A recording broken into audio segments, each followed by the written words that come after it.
MDH की हल्दी मिर्ची धनिया करे कमाल। ये रंग दे, ये खुशबू दे, ये तीखा, ये कम पड़े। क्या निराला MDH मसाला।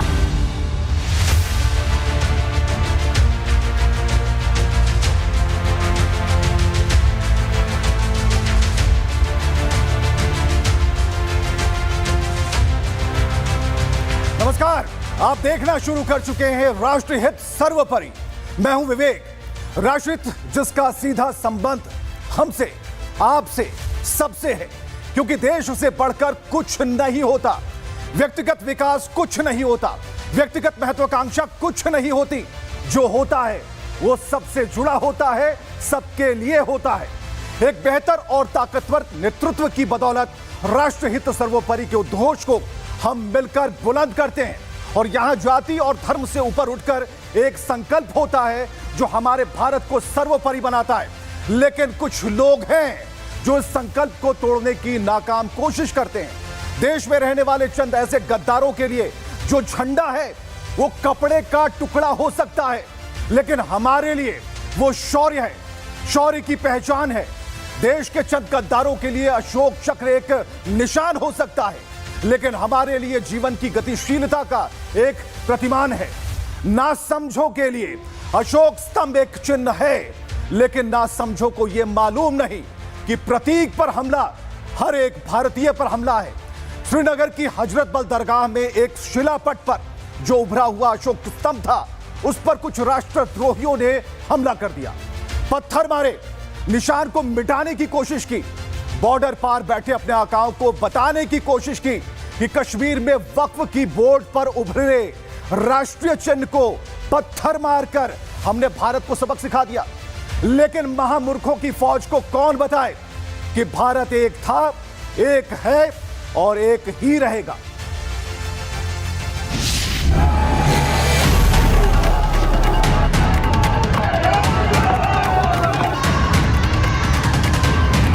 श्रीनगर की हजरत बल दरगाह में एक धार्मिक पर्व के नाम पर भारत के प्रतीकों का अपमान किया गया। ईद ए मिलाद के नाम पर भारत के खिलाफ नफरत का नया चेहरा दिखाई दिया।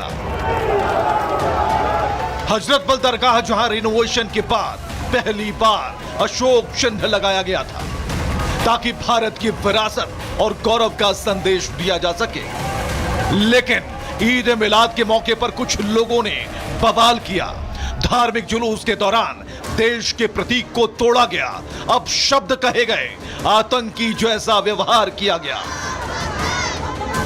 हाल ही में हजरत बल दरगाह का रिनोवेशन हुआ है। दरगाह में शिलापट्ट में लगे अशोक स्तंभ को लेकर विवाद हो गया। गुस्साई भीड़ ने उसे तोड़ दिया। भीड़ का कहना है दरगाह के अंदर किसी भी तरह की कोई प्रतिमा लगाई नहीं जा सकती। मतलब हद हो गई। देश को आतंकी आग में झोंका जा रहा है। देश के राष्ट्रीय चिन्ह तक लगाने पर पाबंदी लगाई जा रही है। इनका आरोप है कि मस्जिद के अंदर मूर्ति जैसी चीज लगाई गई जो इस्लाम के खिलाफ है और इसी के चलते उन्होंने अशोक चिन्ह लगी पट्टिका तोड़ डाली। यह संगमरमर की पट्टिका 2 दिन पहले वक्फ बोर्ड की अध्यक्ष डॉक्टर दरख्वाजा अंद्राबी ने उद्घाटन के दौरान लगाया था।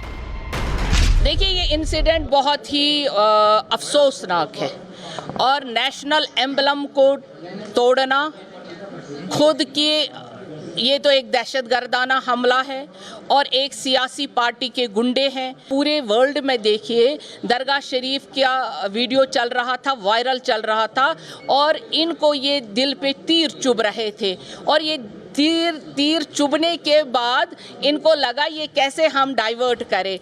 इन्होंने अपने गुंडे भेजे और उन गुंडों ने यहाँ पे हमला कर दिया। ये देश भारत के संविधान से चलेगा, ना कि शरीयत से। अशोक चिन्ह सिर्फ एक प्रतीक नहीं, भारत की आत्मा है और इसे तोड़ना सीधा भारत पर हमला है। भारत की अखंडता पर हमला है, भारत की एकता पर हमला है। दरगाह में जाकर अशोक चिन्ह को अपमानित करेंगे और कहेंगे कि ये इबादत है, ये सीधा देशद्रोह है। देशद्रोह तो सवाल ये है कि भारत में रहकर भारत से नफरत क्यों? धार्मिक स्थल पर राष्ट्र के प्रतीकों से नफरत क्यों? राष्ट्रीय प्रतीक अशोक स्तंभ से दिक्कत क्यों? यह सवाल बड़ा है कि क्या ये लोग भारत में पाकिस्तान की सोच ला रहे हैं? ये कुछ लोग हर बार सामने आते हैं, कभी झंडे का अपमान करते हैं, कभी भारत विरोधी नारे लगाते हैं और अब तो हद ही कर दी, देश के राष्ट्रीय चिन्ह को तोड़ डाला गया। लेकिन क्यों? जब देश के कोने कोने से भारत माता की जय की एक ही आवाज गूंज रही है, जब दुनिया भर में भारत की अखंडता की मिसाल दी जा रही है, तो कुछ जिहादी ऐसे भारत को तोड़ने की साजिश फैला रहे हैं। ये भारत है, यहां अशोक स्तंभ झुकेगा नहीं, टूटेगा नहीं। अगर कोई समझता है कि धार्मिक उन्माद फैलाकर राष्ट्र के प्रतीकों को मिटा देंगे तो भारत रहेगा। भारत जैसा भारत के प्रतीकों के साथ, भारत की आत्मा के साथ भारत रहेगा।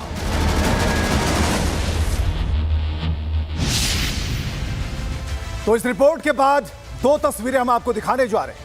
एक तरफ पहलगाम हमला, जहां पर हिंदू की पहचान पूछकर उन्हें गोलियां मारी गई। दूसरी तरफ श्रीनगर की हजरत बल दरगाह, जहां राष्ट्रीय पहचान को मिटाया गया। यह एक जैसी सोच है, यह जिहादी सोच है, यह कट्टरपंथी सोच है और यही जिहादी सोच देश के लिए सबसे बड़ा खतरा है।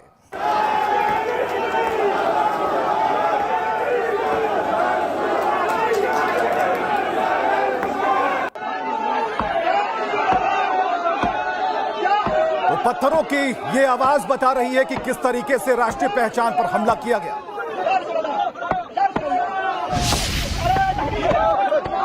और शिलापट को तोड़ने जैसी खबर चारों तरफ फैल गई। और जब यही सवाल फारूक अब्दुल्ला से किया गया तो अल्लाह से गुनाहों की माफी मांगने लगे। आज अल्लाह से दुआ करें, अपने गुनाहों की माफी मांगे। What is your take? Daraksh Andrabi says it is an attack on constitution. It's a constitution. It's an attack on constitution. Farooq sir, what is your take? नमाज पढ़ने आया हूँ।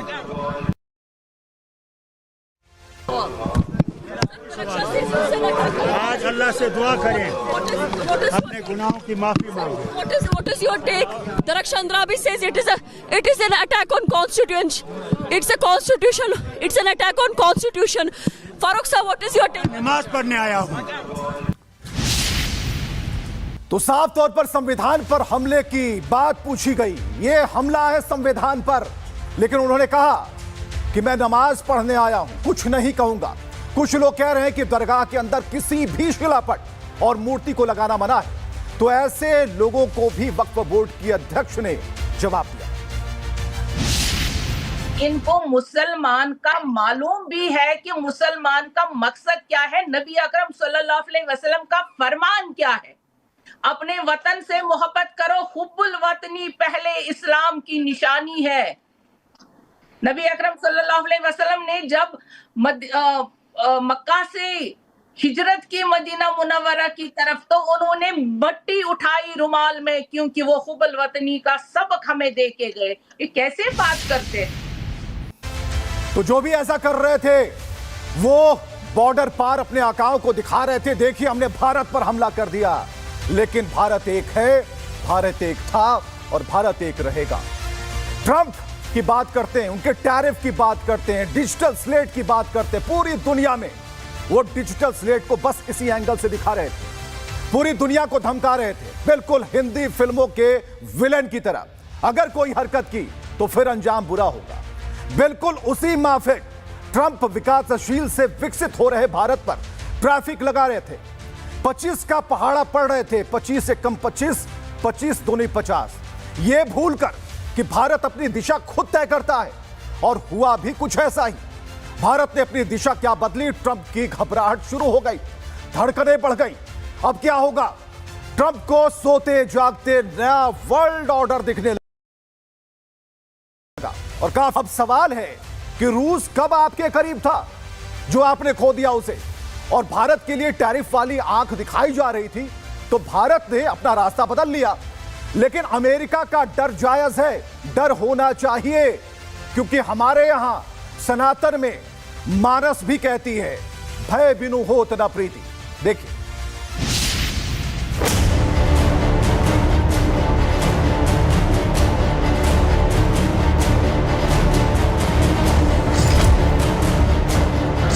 एससीओ समिट में पीएम मोदी, पुतिन और Jinping के हाथ में हाथ मिलाकर बात करने की तस्वीरें सामने आने के करीब 100 घंटे बाद ट्रंप का बयान सामने आया। अमेरिका की टैरिफ नीति के खिलाफ तैयार हो रहे इस नए गठजोड़ पर ट्रंप ने पोस्ट करते हुए लिखा, हमें लगता है हमने भारत और रूस को खो दिया है। हमने भारत और रूस को अंधकार में चीन के हाथों में खो दिया है। ईश्वर करे उनका भविष्य लंबा और समृद्ध हो। ये तो ट्रंप ही बता पाएंगे कि रूस कब अमेरिका के साथ खड़ा था, रूस कब अमेरिका को अपना दोस्त मानता था। लेकिन भारत को लेकर दिया गया उनका यह बयान राजनीतिक अपरिपक्वता, कूटनीतिक समझ का भाव, अहंकार की भावना, वर्चस्व जमाने की आदत और झुंझलाहट का बेहतरीन उदाहरण है।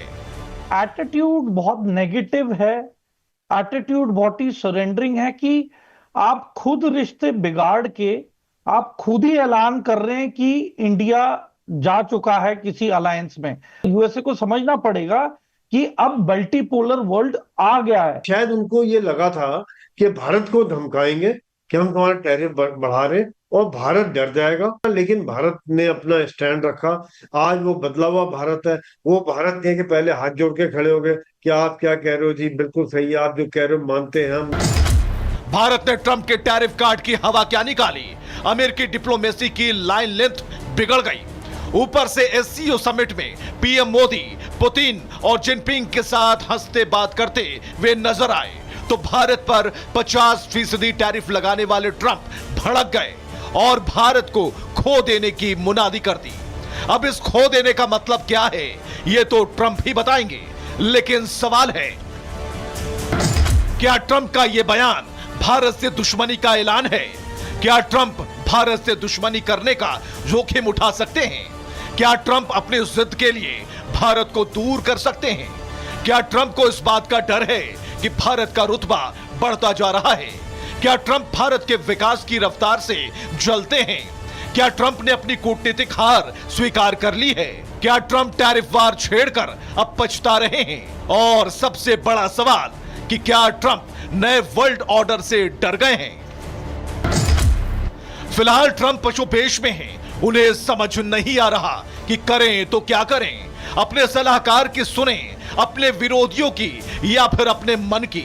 लेकिन इतना तय है, किसी पशुपेश में डोनाल्ड ट्रंप भारत से दुश्मनी की आग को भड़काने में लग गए हैं। वो अपनी कूटनीतिक हार को खींच में तब्दील कर अपना ही नुकसान कर रहे हैं। तो जब ट्रंप धमका रहे थे तो भारत ने अपने अंदाज में जवाब दे दिया। अब लेकिन मुंबई को धमकाने वालों को भी जवाब मिलने वाला है, क्योंकि मुंबई को धमकाने, दहलाने की ना जाने कितनी कोशिशें की गई, लेकिन कोई भी बारूद काम नहीं आया, धमकी काम नहीं आई। लेकिन एक बार फिर धमकी दी गई, 34 कारों का इस्तेमाल और 400 किलोग्राम आरडीएक्स से विस्फोट की धमकी और करोड़ों भारतीयों की मौत वाली धमकी दी गई।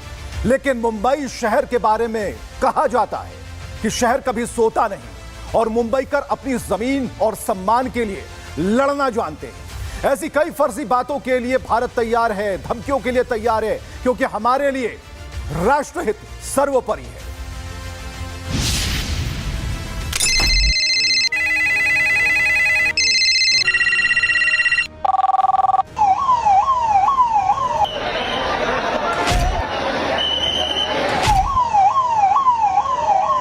मुंबई को फिर दहलाने की साजिश रची गई।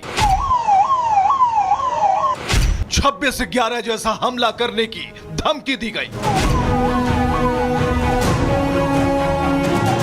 गणपति बप्पा की विदाई से पहले मुंबई को एक बार फिर से बम से उड़ाने की धमकी मिली है। लेकिन यह खेल सिर्फ धमकी का नहीं है, यह खेल हिंदुस्तान की रगों में जहर घोलने की साजिश है। गणपति बप्पा की विदाई से पहले मुंबई को दहलाने की प्लानिंग है। जी हां, एक बार फिर मुंबई को उड़ाने की धमकी मिली।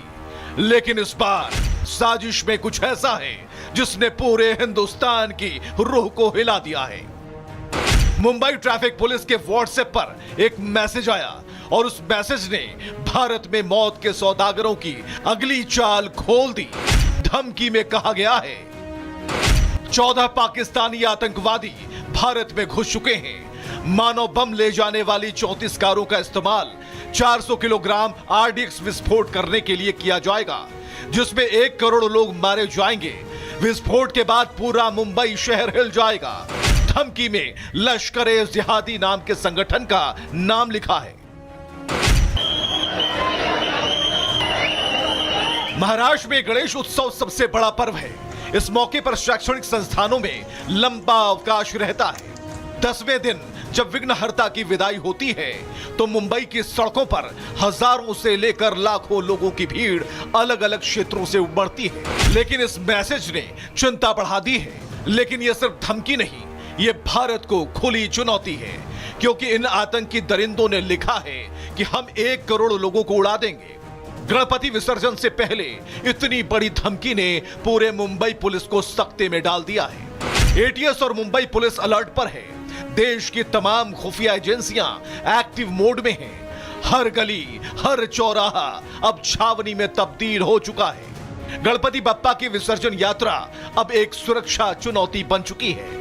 गणेशोत्सव में हाईएस्ट फुटफॉल सड़क रोड्स पे रहता है। उसको देखते हुए हमें सुरक्षा के बहुत उपाय योजना करनी पड़ती है, मेजर्स लेने पड़ते हैं। वो सभी मेजर्स हम लोग ले रहे हैं। हम इसको जो भी सुरक्षा के हिसाब से जो करने की चीज़ें हैं उसमें BDDS चेकिंग है, इंपॉर्टेंट जगह CCTV, लाइटिंग, चेकिंग सिस्टम्स, हमारी स्ट्राइकिंग का डिप्लॉयमेंट, वो सब चीज़ें हम लोग कर रहे हैं। जो भी गणेशोत्सव में सिक्योरिटी मेजर्स और एंटी टेरर मेजर्स लेने की गरज है, पूरा मुंबई पुलिस अपनी तरफ से ले रही है। मैसेज में लिखा गया लश्कर-ए-जिहादी का नाम नया है, लेकिन नीयत वही पुरानी है, हिंदुस्तान को तोड़ने की। मुंबई 26/11 का जख्म आज तक नहीं भूला है और अब फिर उसी जहर को हमारे दिल में घोलने की कोशिशें जारी हैं। 14 पाकिस्तानी आतंकियों से दहलाने की धमकियां दी जा रही हैं। पाकिस्तान में बैठे आतंकी शायद ऑपरेशन सिंदूर की मार भूल गए हैं। तो एक बार फिर बता दें, सुन लो पाकिस्तान, ये मुंबई है, यहाँ बप्पा बसते हैं, बम नहीं। और मुल्ला मुनीर, तुमने फिर से मुंबई को दहलाने की कोशिश की तो एक बार फिर तुम्हारी नापाक साजिश भारत के कदमों तले कुचल दी जाएगी, क्योंकि भारत कह चुका है ऑपरेशन सिंदूर अभी रुका नहीं है, सिर्फ पॉज किया गया है। मैं फिर कहना चाहता हूं, ऑपरेशन सिंदूर के दौरान जो दुश्मन गिड़गिड़ा रहा था वो किसी धोखे में न रहे। ऑपरेशन सिंदूर अभी खत्म नहीं हुआ है। कौन है ये दरिंदे जो गणपति बप्पा के नाम पर खून की होली खेलना चाहते हैं? और ये पहली बार नहीं है जब मुंबई को मास लेवल पर बम से उड़ाने की धमकी दी गई हो। इससे पहले भी कई बार पुलिस कंट्रोल रूम में कॉल के जरिए और पुलिस के नंबर पर मैसेज के जरिए ऐसी धमकियां दी जा चुकी हैं। हालांकि इस बार धमकी बेहद गंभीर है और इसमें लाखों लोगों को टारगेट बनाने की बात कही गई है। आज से करीब 2 हफ्ते पहले वारली के 4 सीजन होटल में ब्लास्ट की वार्निंग दी गई थी। इससे पहले 22 अगस्त को मुंबई के गिरगांव स्थित इस्कॉन मंदिर को एक धमकी भरा ईमेल मिला था। 14 अगस्त को एक ट्रेन में धमाका होने की धमकी मिली थी। मुंबई को दहला देने की एक और धमकी 26 जुलाई को आई थी। कहा गया था कि छत्रपति शिवाजी महाराज टर्मिनल को बम से उड़ा दिया जाएगा, लेकिन हर बार पुलिस को कुछ भी संदिग्ध नहीं मिला। लेकिन सवाल यह है, कौन है ये मानव बम और किसने इन्हें भारत में पनाह दी? ये 34 कारें कहां हैं? ये 14 पाकिस्तानी आतंकवादी अभी किस शहर में छिपे हैं? और सबसे बड़ा सवाल ये कि कहीं आपके आसपास तो नहीं कोई ह्यूमन बम है? ऐसे कई सवाल आपके और हमारे जहन में कौंध रहे हैं। लेकिन भारत की सुरक्षा के इंतजाम पुख्ता हैं और ऐसे फर्जी धमकियों के इलाज की पुख्ता तैयारी है।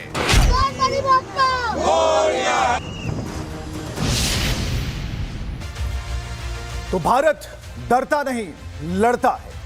किसी भी राष्ट्र को सर्वोपरि बनाने में वहां के नागरिकों की तय जिम्मेदारी और पारदर्शी सिस्टम की भूमिका अहम होती है। लेकिन अगर सिस्टम में मौजूद घुन उसे खाने लगे तो फिर राष्ट्र की परिकल्पना अधूरी रह जाएगी। सिस्टम में स्वास्थ्य से जुड़ी खामियां उस भरोसे का खून है जिसके जरिए हम हो चाहे आप हो, उसका पूरा समाज से इसका ताना बाना जुड़ा है। किसी बीमार के ठीक होने की जिम्मेदारी उस मरीज से ज्यादा उसका इलाज कर रहे डॉक्टर पर होती है। लेकिन अगर वही डॉक्टर चंद पैसों के लिए मर चुके शरीर के भीतर दवाओं की डोज लगाता रहे तो फिर तो सवाल खड़े जरूर होंगे। देखिएगा।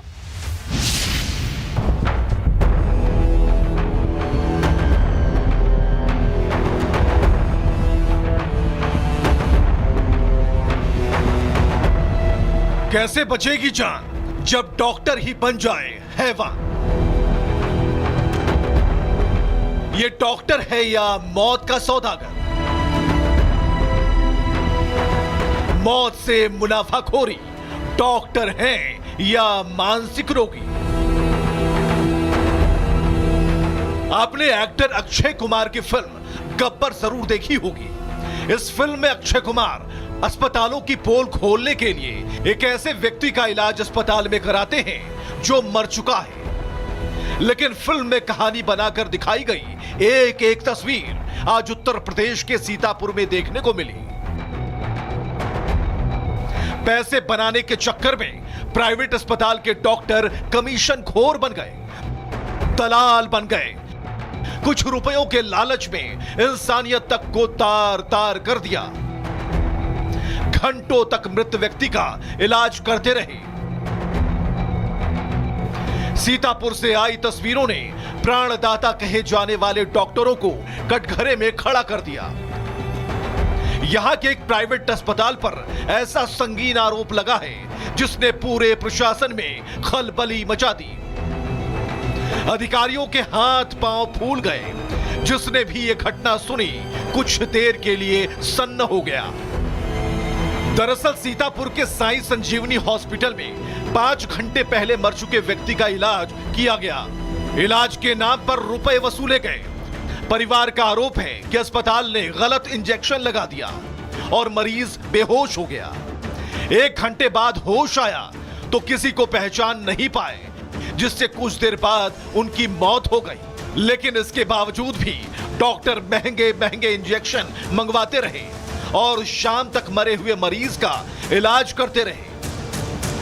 उसके बाद ये खत्म हो गए तब भी इलाज पर इलाज कर रहे थे। कितने रुपए ले? रुपया 30 ते लगाए, अरे 25 ते लगाए, 30,000 ले रुपया लिए। अच्छा, खत्म कितनी देर पहले हो गया? खत्म हो गए हैं सुबह ही। हाँ। जो सुबह ते इलाज बराबर चलाई रहे हैं, रुपया बराबर 10,000 रुपया। अच्छा, 10,000 रुपया इलाज दवाई ले है, निकारे बिरिया तब 10,000 रुपया होगी।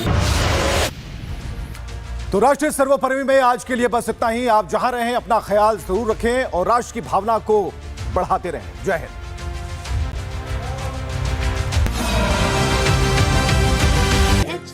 अब आया असली स्वाद। अब आया स्वाद। जब स्वाद के पड़े हो लाले तो MDH का चंकी चटका। MDH